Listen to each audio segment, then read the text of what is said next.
Welcome back to another reading and correcting with me, Kinder, the Tiger Knights, and I, the Tiger Supervisor. These are where I read a chapter from one of my stories and correct it as I go. If you want to listen to these live, it's every Tuesday morning, 8 a.m. Eastern Time on Twitch, and if you are looking to support me, that is on my Patreon. Today we are doing chapter 29 of Feeling the Way. The remnants of the town looked no better from the ground. Okay, I need this because I'm starting. No better than the ground than it did the helicopter from the helicopter. This wasn't there because in the initial block it was one 20k word thing, so I didn't have a need to point this up. Now this is a new chapter. Buildings were half fallen. What was standing had been sandblasted until no details remain. It was large enough I wondered how it vanished from the records. A few thousand people would have lived here, probably mining the mountains. Back in the early 20th century, in this part of the state, it would have made this a major city. So where had all the records of it gone? I drove slowly, looking for a sign this was the town I was looking for, Santa Cruz's. It wasn't like there was a welcome to sign when I drove in, or that the storefront, which might have had the city's name on them, had survived the century of sandy wind. I brought up the call function in my helmet and found out there was no signal out here. So much for checking in with Beth for confirmation this was where I wanted to be. There were no other settlements visible from the sky, but towns had been known to vanish under the sand in a lot less than a century. I was about to turn around and head back to Albuquerque and admit defeat when the lowering sun reflected off something and my hackles went up. There was nothing creepy about the building. It was a church that had suffered the same sandblasting the rest of the town had. That it was still standing, mostly intact, could be considered the most unusual thing about it. Or, the fact that I rolled by it twice based on the trail in the sand and didn't notice it before. Was it the time of the day that rendered it visible? The fact I was about to leave? Some other factor? Magic was definitely involved. I had a couple of hours before the sunset. Did I really want to be here in full dark with the not creepy church that appeared out of nowhere? I got off the bike. Where else would I want to be? I pocketed my phone, took the holster out of the saddlebag, and clipped it to my belt. Beretta perforator, 21 bullet clip filled with hollow points. I might be relatively fearless. What I was not was stupid. Ignore what Winfred got to say about me. I did a slow circuit around it, looked through the broken windows at the sand-covered interior. No indication anyone had been in it. No boot marks in the sand. No litter. No don't come in the place is haunted warning. It was as good as an invitation to go in, wasn't it? The door resisted due to the sand accumulated in front of it, and when it opened, I was left speechless. I know, easy to do when alone. I was looking at a well-lit interior of a church with pews of polished wood, a floor made of white marble veined with black and gold. Candelabras stood by each pew with lit candles. In front of an altar with a blood-red cloth over it, a cross was on the wall above that with Jesus hanging there. I stepped to the side and looked in through the broken window. The layout was the same, but there weren't any pews left. I couldn't tell what the floor was made of because of the sand covering everything. There was the remnant of an altar, and only one arm of a cross hung from the wall, crooked and looking like it might fall if I closed the door too hard. I looked through the door, an impeccable church that might have been built a few years ago, and saw regular maintenance. Not creepy at all. I placed a block to keep the door from closing. Again, not stupid, and walked in. The air was warmer, the sunlight higher. There wasn't the cool breeze from the door. I checked and confirmed it was still open. It was. And through it I saw the sandblasted town. The theories on time travel were as iffy for the magical community as it was for the as for the scientific one. Oh, there was a time of 20 years ago when anyone who'd look into it would tell you time travel was categorically impossible. If it could be done, it would be governed by a god of time. No such god, no time travel.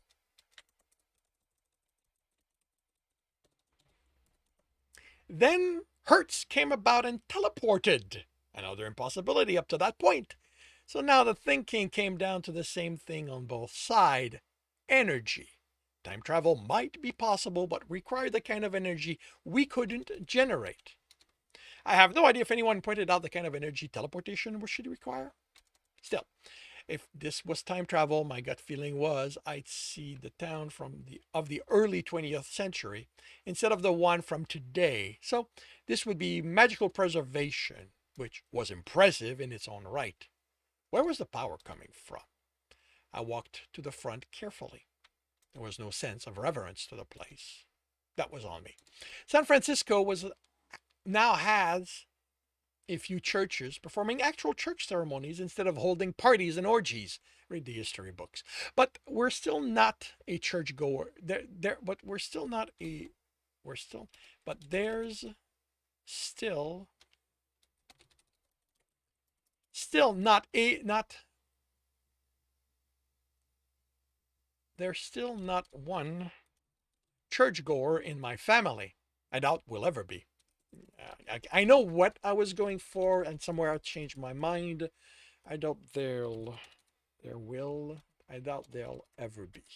Having your own God and all that, a real God too. I turned around and took in the altar, and my eyes were drawn to the stained glass window higher over the door. And there it was, the art commission from Margaret Redmond. Looking at it, positioned there, it was definitely supposed to represent the sun, the wavy lines as rays, even if they weren't moving from a center point. Said point more said point more square than round, but the colors, yellows and reds, definitely brought the sun to mind. I expect that when the light hits it right, the whole church is bathed in it. I was glad this had been preserved, even if the implication creeped me out. Then there was the question of how a boy who'd never left Denver could have a memory of something that couldn't have been seen outside this church in the middle of nowhere, New Mexico. Maybe Wannabe showed him a picture, but that raised the question of why. Behind the altar, there was a door. Walking around, I saw the remnant of a building in the back. That door would lead to that, or outside now. I opened it and looked into a corridor of polished wood, paler than the pews. The floor was hardwood. Painting of people hung among it. Simple folks going about simple business. At the end, it opened onto a room with an open door, and past that I saw a kitchen table. It was bigger than the fallen structure implied. I opened the first door and came across on my left. It stuck a little, the wood was warped. A small bedroom was on the other side, a rough wool sheet on a simple bed with a thin mattress. A side table and a desk were were the only other things there. On the desk was an ink pot and quill, a stack of paper with writing on it. I couldn't read it, so I took a picture with my phone.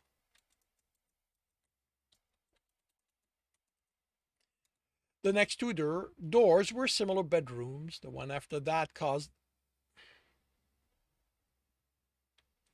Okay, this is. Were similar bedrooms. This change is a change in paragraph. The one after that caused me to freeze as I reached for the handle. There was a sense of wrongness to it, of desecration. I felt something like that years ago when I was a kid, and my father took us to Belize, to the hearth our grandfathers desecrated in their attempt at taking power they didn't deserve. The earth had been repaired, restored to what it would have looked like before the altar was taken to the U.S. by the Lewiston. Plenty of ceremonies have been performed there in an attempt to remove the traces of the perversions that were performed there, but that, I'm going to remove that one. Plenty of ceremonies have been performed in an attempt to remove the traces of the perversion that was performed there, but that sense of wrongness remains for those of us attuned to magic. It was what I was sensing here. Not the magic of my god, but a god's magic being perverted into something it wasn't meant to be. I pulled the door open, and stairs leading down into darkness stood before me.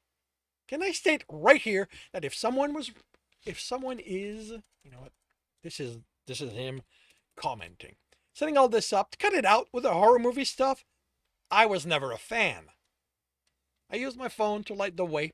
2 dozen steps, and I was at the bottom. Pillars held the ceiling up, the width of the church, and going back under it. The smell of death wasn't thick, but present. It was old and new, fresher, over desiccated. I scanned the floor as I moved in deeper, expecting bodies, but didn't come across any.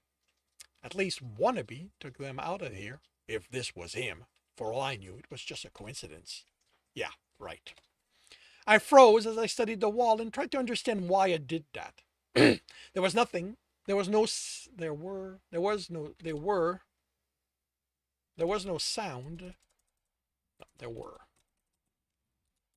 There were no sounds that weren't there before. No smells that I breathed in. No new smells. Still, something made me pause.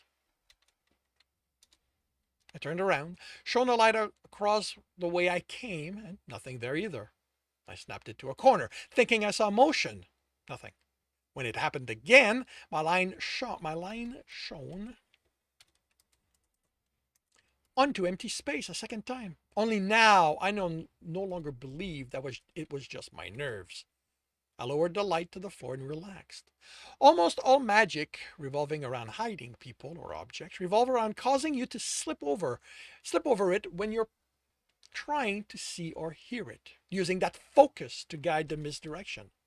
Thinking about it, that was probably why I didn't see the church when I was looking for it.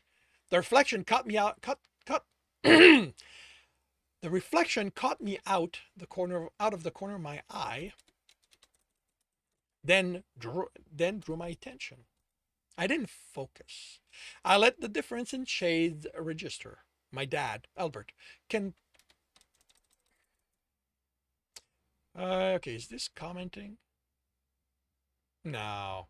My dad, Albert, could pick up differences in shade even computers couldn't see. I was nowhere near that good. I only had a fraction of his gift, but it was enough to make out the form moving in the dark. Now that I was not trying to identify a sound, I made out the scuffing as they moved. When I moved, there was no warning. I was on them, then we were on the ground. I couldn't see them, but I felt them. Definitely a guy. Get off me, the man ordered, and the words had power behind them. Unfortunately for him, I was a stubborn son. We all were in my family. My hand moved toward his neck. I felt a hand against my chest, then I flew back. I landed, got to my feet, considered the gun, but didn't want to kill Wannabe yet.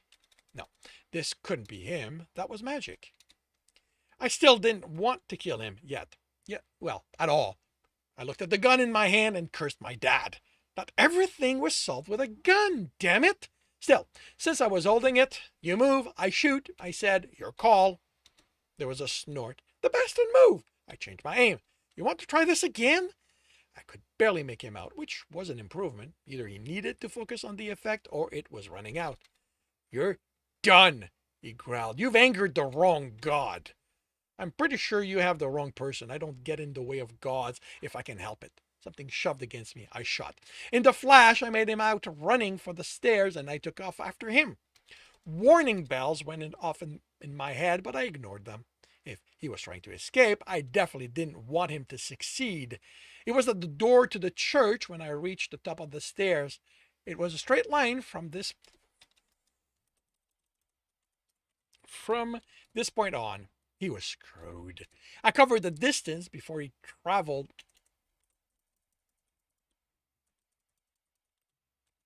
A quarter of that on the other side. A jump, and I was on his back. We rolled. I felt the hand on my chest and grabbed onto him before I flew off. I was still launched, but I took the jacket off him and shirt with me. He swore loudly. Ripping this off his back can't have been pleasant.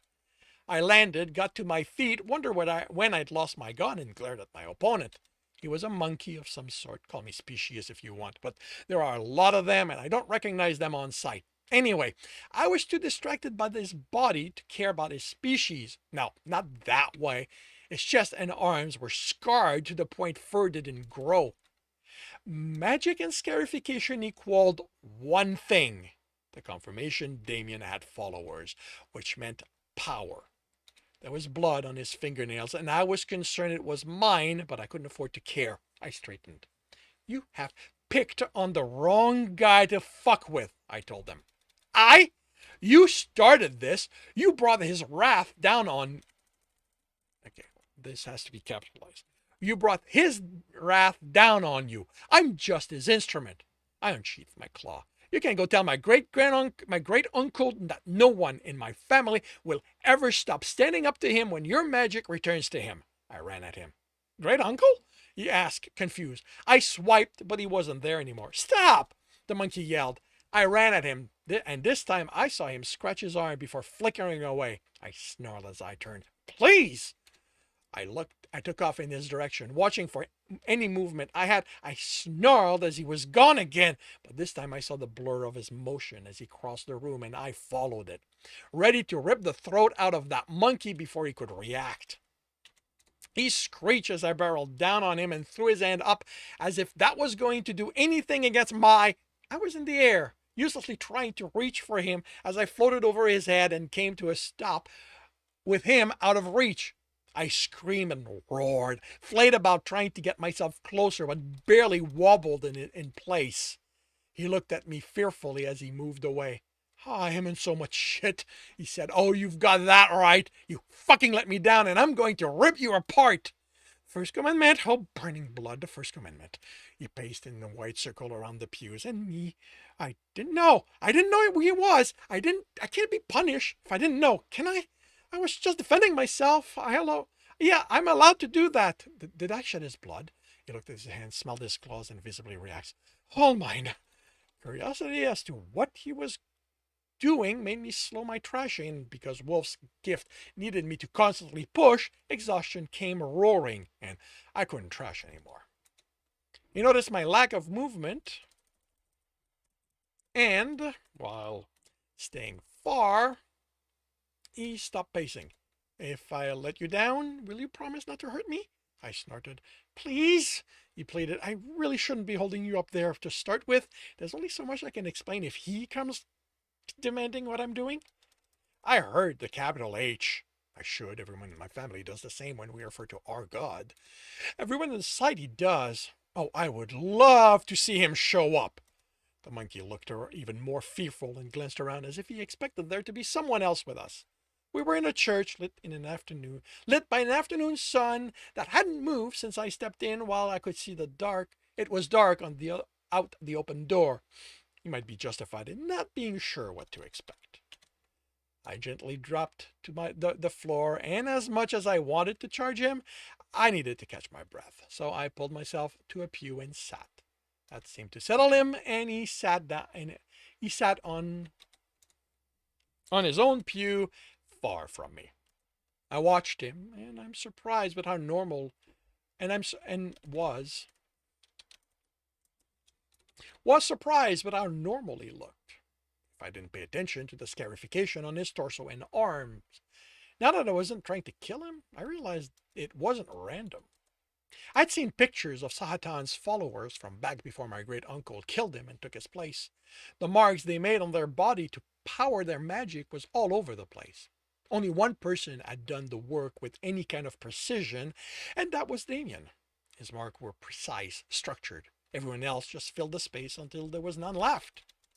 On the monkey, it was limited to specific areas, creating the patterns of stripes through his short fur. The other thing that surprised me was how I wasn't picking up any anger off him. He could be a great actor, but the worry felt genuine. Story I've heard told about Satan's old followers all revolved all revolve around revolved all revolved around accumulating power without regards for others or taking vengeance. Nothing about someone who looked and felt this ordinary. What's the first commandment? I asked, because the silence was getting uncomfortable. He was a follower of a sociopath, and he was looking at me like I might suddenly rip his throat out. Okay, I might have given him a reason to fear that. He jumped and looked at me fearfully. You seem to be afraid you broke it or something. What is it? He worried his lower lip. Never a nor shall be touched, he finally said, and I stared. Is that a joke? He shook his head. You can't touch me? He nodded. Your God, my great uncle who hates my family for so many reasons I can't list them all, ordered you to not touch us? Do you see why I'm having a problem believing you? The blood was... I burst out laughing. The blood? I was told Damien was... He shushed me and looked around worriedly. You can't use his living name. Why not? It's disrespectful, the monkey replied, offended. The guy threatened mine and my brother's lives while standing over our cribs. Excuse me fucking much if I don't have much respect for him. What should I call him instead? Satan? His eyes grew wide and I nearly laughed, but the fear in them stopped me. Don't say the insane one's name. You might call him back. Insane one? The monkey nodded. Your God called the one he killed insane? Have you heard any of the story about the stuff your God did before he did that one? That was the living him, the one with the name. Don't say it, buddy. I don't know if you're the crazy one to believe anything you've heard from him or just one of his pawns. So I'm going to ask you one question, and how you answer is going to determine what I do. Got it? He nodded. How many people have you killed? No one, he replied and immediately looked away, then at his hand. Before I called him on the lie, he said, that's not true. He swallowed, wouldn't look away from his hands. Remorse was what I picked up from him. He raised his hand with 2 fingers up. He was terrified when he glanced at me. That many marks and only 2 dead? I didn't want to believe him, but the remorse and fear, they were real. I remembered Elias, and how he fooled me, but what were the odds of me coming across 2 sociopaths in a few weeks? They'd be a lot better if I wasn't a Nor, that's for sure. Still, until I was sure, I couldn't get myself to just attack him. I considered a few phrases, but his marks could easily block anything I would come up with. There were people who have studied the books Damien left behind, as well as others that were found. I'm not one of them. Who were they? Bad men. I kept myself from snorting. How many killers have used that as justification? I'm going to need more than that, buddy. They were going to kill my family. Okay, and who's your family? I don't know. I sighed. Look, believe it or not, I'm trying to... I don't know! That was the price. I had to sacrifice them so they would live, okay? I let him calm down. Tell me what happened. He let out a slow breath. I screwed up. I kept my opinion to myself on that one. I used to have a good job. I made good money. My family, they must have been great if I was willing to do they must have been great if I was willing to do this for them, but I didn't have enough money, so I started gambling. Poker. I had a system, and for a while it went well, then not so much. I borrowed from the wrong people. I tried to repay them, but it was never enough. I told my wife what I did. She said we'd find a way out. You remember that? He nodded. I remember I had a wife, talking with her. I have 2 sons and a daughter. He smiled. 1 granddaughter. The smile fell. But I don't know who any of them are. When I remember the event where they should be are holes in my memory. That's cruel, he nodded. But he told me he'd do that.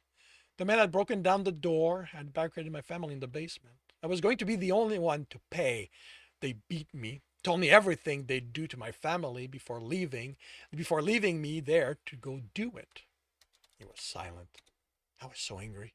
I had done that to them. I wanted to be able to get up and rip their throat out for taking my mistake out on my family. I tried to yell. I would do anything for a chance to protect my family, pay any price so I wouldn't have to suffer so they wouldn't have to suffer my mistake.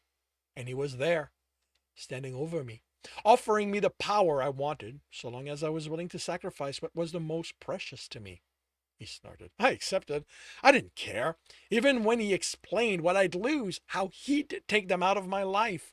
So long as they lived, he could kill me for all I cared. What else did I deserve after bringing those two monsters to my house? You killed them. He nodded. It wasn't pretty. He gave me strength, endurance, toughness, and I went to town on those two. I pray he made my family forget me and everything I did. I'd hate for them to remember me like that. He didn't tell you? No, it would be too kind for me to know that. It's part of my suffering that I can't be sure they wouldn't be terrified of me if I were to show up on their doorsteps one day. Sex? I had to ask, both because that might be my biggest fear and because it was the standard sacrifice before Damien. He looked at me confused, so I asked, "Can you have sex?" "Sure, but not with you. Sorry, but I'm not into guys." I laughed, and that confused him even more. "What happens now?" he asked uncertainly. "Now, you tell me the rest. Start with those commandments, and while you're doing that, you need to ready yourself because you need to have a meeting with someone." And that concludes chapter 29 of Feeling the Way. If you are enjoying this, please leave a like. If you want to know when the next chapter is going to be up, subscribe and hit the bell. If you want to read the rest of the story, that is available on my Patreon exclusively at this time. And if you want to listen to these live, it's every Tuesday morning, 8 a.m. Eastern Time on Twitch. The links are in the note, and with that, I shall wish you a good day.